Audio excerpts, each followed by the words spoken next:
मेरा नाम बिल्किस मिर्जा है और मैं वलसाड़ में सुधा नगर में रहती हूँ। तो मैं कम से कम यहाँ 15 साल से हूँ।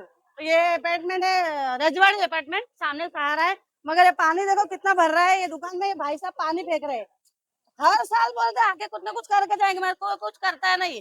पिछली बार भी मैंने एक मैडम आए थे, उनको वहाँ पे बोली थी कि कुछ करो इधर का।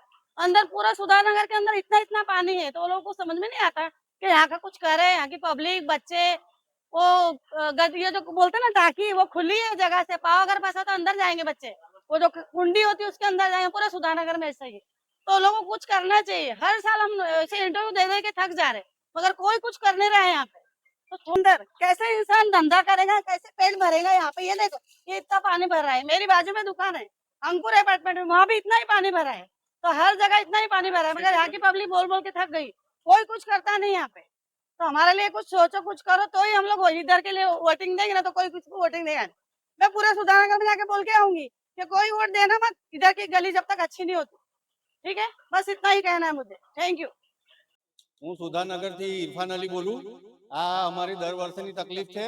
અહીંયા ઠેર ઠેર પાણી ભરાઈ જાય છે અને ધંધો કરવાની તકલીફ પડે, અમને આવવા જવાની તકલીફ પડે, અમારા પોયરાઓ સ્કૂલ જવાનું રહી જાય, અમારે કંધા પર લઈને જવું પડે અહીંયાથી।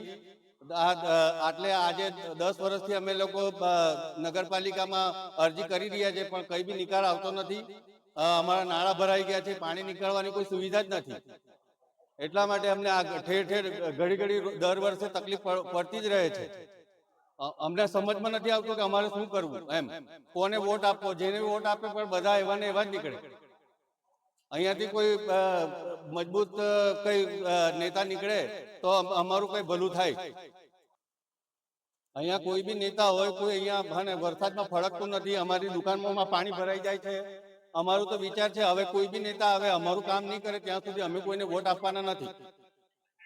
અમારે કોઈ પાર્ટીથી કોઈ લેવા દેવા નથી, પણ અમારું કોઈ બી નેતા કામ નથી કરી રહ્યું।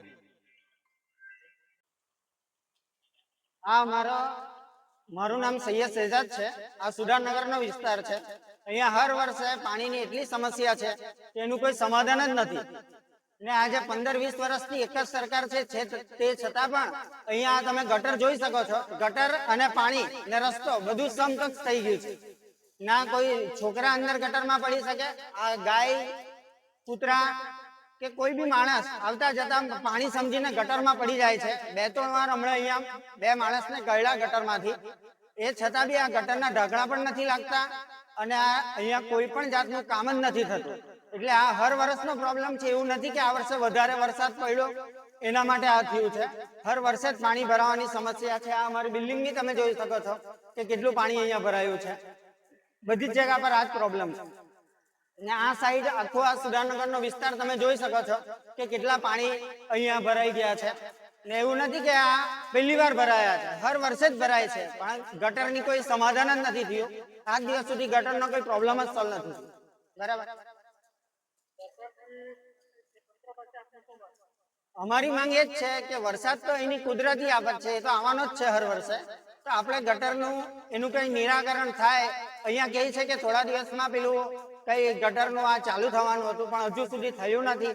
તો આપણી માંગ એટલી જ છે કે બસ ગટર ચાલુ થઈ જાય અને આ પાણી ભરાવાની સમસ્યા તમે જોઈ શકો, બધી દુકાનોમાં પાણી ભરાઈ જાય। હવે અમારે કઈ વસ્તુ લેવી હોય તો આજે બધી દુકાનો બંધ છે। એટલે નાનેથી નાની વસ્તુ પણ આજે મળતી નથી વરસાદના કારણે।